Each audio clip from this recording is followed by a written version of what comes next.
अस्सलामुअलैकुम वरहमतुल्लाहि वबरकातुहू। Authentication of Islam में खुशामदीद। कैसे हैं आप सब? उम्मीद करती हूँ खैरियत से होंगे। हज और उम्रे के हवाले से मैंने अपने चैनल पर बहुत सारी वीडियोस अपलोड की हैं जो मेरे सुनने वालों को बहुत पसंद आई और आप सबके हज और उम्रे के सफर में बहुत मुआविन और मददगार साबित हुई। आप लोगों से सबसे एक दरख्वास्त है कि मुझे अपनी दुआओं में जरूर याद रखिएगा और मेरी फैमिली के लिए हाजिरी की दुआ जरूर कर दीजिएगा। तो आज की वीडियो में मैं आपको एक ऐसे सवाल का जवाब दूंगी जो उम्रे पे जाने वाले लोगों के जहनों में रहता है और मुझसे बहुत सारे लोग यही सवाल पूछते हैं, तो मैंने सोचा कि एक कंप्लीट वीडियो अपने चैनल पर अपलोड कर दूं जिसमें आपको वजाहत के साथ बता दूं कि जब कोई शख्स उम्रा या हज करने के लिए जाता है तो वहां पहुंचकर सबसे पहले अपना उम्रा अदा करता है। तो अपना उम्रा अदा करने के बाद मक्का में रहते हुए कसरत से उम्रे करना अफजल है या फिर कसरत से तवाफ करना अफजल है। और दूसरा सवाल जो लोग पूछते हैं वो ये है कि उम्रा नजदीक की जगह से यानी करीबी मीकात, जैसे कि सबसे करीबी मीकात मस्जिद आयशा है, तो वहां से उम्रे का एहराम बांधना ज्यादा अफजल है या फिर कहीं दूर से? मिसाल इसकी ऐसी दी जैसे कि मदीना मुनव्वरा या मस्जिद जोराना जाकर आपने एहराम बांधा, क्योंकि मैंने अक्सर लोगों को ये सुना कि हमने बड़ा उम्रा अदा किया। तो बड़ा उम्रा वो उस उम्रे को कहते हैं जब कहीं दूर की मीकात से एहराम बांधकर आके उम्रा अदा करते हैं तो वो उस उम्रे को बड़ा उम्रा कहते हैं। तो आज की वीडियो में इन्हीं दो सवालों का मैं जवाब दूंगी फतवे की रोशनी में, और फतवा आपके साथ शेयर करूंगी जामियातुल उलूम बनोरिया टाउन कराची का। तो चलिए अपनी वीडियो स्टार्ट करते हैं, लेकिन इससे पहले अगर आप मेरे चैनल पर न्यू हैं तो मेरे चैनल को सब्सक्राइब कर दीजिए और मेरी वीडियोस को लाइक एंड शेयर कर दीजिए और बेल आइकन को प्रेस करना मत भूलिएगा ताकि मेरी हर आने वाली न्यू वीडियो आपको मिल सके। नहमदुहु व नुसल्ली अला रसूलिहिल करीम फ़ाऊज़ु बिल्लाहि मिनश शैतानिर रजीम बिस्मिल्लाहिर रहमानिर रहीम। तो ये फतवा जो मैं स्क्रीन पे आपके साथ शेयर कर रही हूँ ये दारुल इफ्ता जामियतुल उलूम इस्लामिया बनौरी टाउन कराची का फतवा है, जिसमें सवाल करने वाले ने सवाल किया है कि जब कोई शख्स उम्रा या हज के लिए चला जाए क्या वहां पर बार बार उम्रा कर सकता है? बार बार उम्रा करना ज्यादा अफजल है या फिर तवाफ करना? दूसरा सवाल पूछा गया है कि उम्रा नजदीक जगह से अफजल है या दूर जगह से? मिसाल के तौर पर कोई शख्स मस्जिद आयशा से एहराम बांधे और कोई शख्स मदीना मुनव्वरा से एहराम बांधे। तो इसके जवाब में मुफ्तियाने इकराम फरमाते हैं पहले सवाल का जवाब कि कसरत से उम्रे करना अफजल है या तवाफ करना। तो पहले सवाल का जवाब इस तरह से दिया है कि मुतअद्दिद उम्रे करना या एक उम्रा करके फिर हरम में रहते हुए मुतअद्दिद तवाफ करना दोनों जायज हैं। ठीक है, यानी कि हरम में रहते हुए या फिर मक्का में रहते हुए उम्रे ज्यादा करना या फिर तवाफ ज्यादा करना दोनों ही जायज हैं। अलबत्ता आफाकी शख्स, अब आफाकी शख्स कौन होता है? जो मीकात से बाहर रहने वाला हो।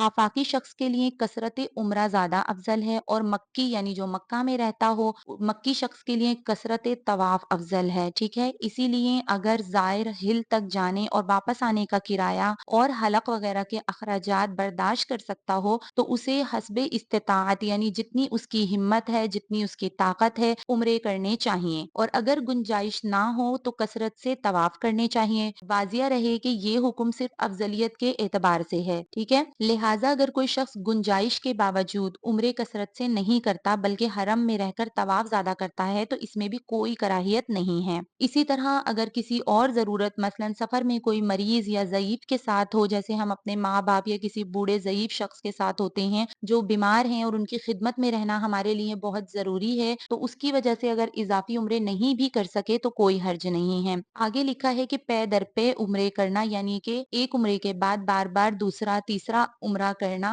इसकी हमारे नबी सल्लल्लाहु अलैहि वसल्लम ने तरगीब दी है और बाद सहाबा और ताबीन से भी इसकी तरगीब मनकूल है। चुनाचे आप सल्लल्लाहु अलैहि वसल्लम ने फरमाया कि पे दर पे हज और उम्रा अदा किया करो, ये फकर और गुनाहों को ऐसे खत्म कर देते हैं जिस तरह से भट्टी लोहे और सोने चांदी के मैल को खत्म कर देती है। और एक और मौके पर इरशाद फरमाया कि दूसरा उम्रा पहले उम्रे तक के सारे गुनाहों का कफारा है, यानी एक उम्रा अदा कर लिया फिर दूसरा उम्रा जब तक हम अदा करेंगे तो उसके दरमियान में जो गुनाह हुए होंगे वो दूसरा उम्रा जो है वो उसका कफारा बन जाएगा। हजरत अनस बिन मालिक रजी अल्लाह तआला अन्हु के बारे में आता है कि वो एक अरसे तक मक्का में आकर रहे और जब भी उनके बाल बड़े हो जाते तो वो उम्रा कर लिया करते थे। अगर हम अपने नबी सल्लल्लाहु अलैहि वसल्लम की जिंदगी को देखें तो हमारे नबी ने हज किया और हज के बाद सिर्फ एक उम्रा अदा किया था। तो अक्सर लोग ये कहते हैं कि सुन्नत यही है कि हमारे नबी ने एक उम्रा अदा किया था उसके बाद तवाफ ज्यादा करना चाहिए, लेकिन क्योंकि बहुत सारे सहाबा इकराम और तबाए ताबईन से उम्रों की कसरत साबित है तो अगर आपके अंदर हिम्मत है ताकत है और आप उम्रे कर सकते हैं तो उम्रा करना ज्यादा अफजल है। इसके अलावा इन दोनों चीजों में आप ये देखें कि आपको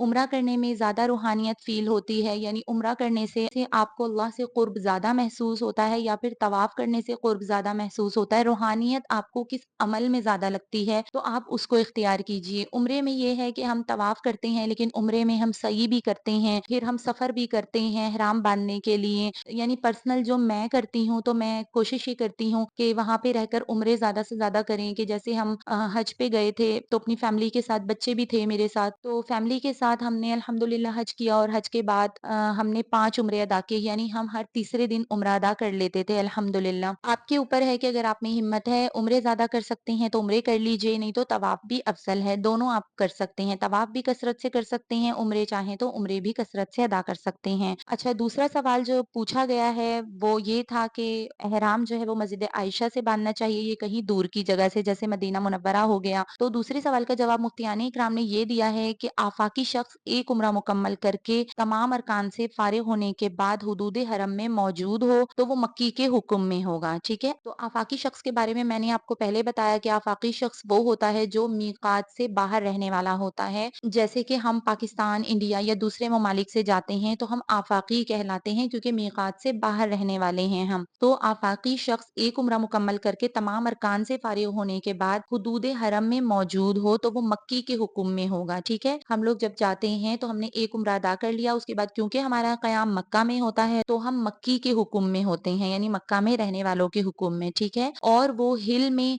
यानी हुदूद हरम से बाहर और मीकात के अंदर किसी भी जगह जाकर उम्रे का एहराम बांधकर दूसरा उम्रा कर सकता है। अलबत्ता तनीम यानी मस्जिद आयशा जाकर एहराम बांधना अफ़ज़ल और बेहतर है। तो इन दोनों सवाल के जवाब में मैंने आपके साथ फ़तवा शेयर किया। इंशाअल्लाह ताला नेक्स्ट वीडियो में मैं आपको एक और सवाल का जवाब दूँगी, जो अक्सर सवाल मुझसे पूछा जाता है, और वो ये है कि अपना उम्रा अदा करने के बाद जब हम उम्रे करते हैं, तो नफ़ली उम्रे जितने हम अदा करते हैं, तो उन उम्रों का सवाब हम अपने वालिदैन ज़िंदा या मुर्दा या फिर किसी और शख्स को जो ज़िंदा हो या मुर्दा हो, मर चुका हो, क्या उसका सवाब हम दूसरों को पहुँचा सकते हैं? तो इस सवाल का जवाब इंशाअल्लाह फ़तावा की रोशनी में आपके साथ नेक्स्ट वीडियो में शेयर करूँगी। तो मेरे चैनल को सब्सक्राइब कर दीजिए और मेरे चैनल को वॉच करते रहिए। इंशाअल्लाह ताला आपके उम्रे के सफ़र में मेरी वीडियोज़ बहुत मुआविन और मददगार साबित होंगी। तो अपनी दुआओं में मुझे याद रखिएगा। अल्लाह पाक आप सबके जाने को, आने को कबूल फरमाए, अल्लाह आपकी इबादतों को कबूल फरमाए और अल्लाह पाक हम सबको अपने घर की हाज़िरी नसीब फरमाए। आमीन सुम्मा आमीन। इसी तरह की और बहुत सारी ऑथेंटिक वीडियोज़ के लिए देखते रहिए ऑथेंटिकेशन ऑफ इस्लाम। अस्सलामु अलैकुम व रहमतुल्लाहि व बरकातुहू।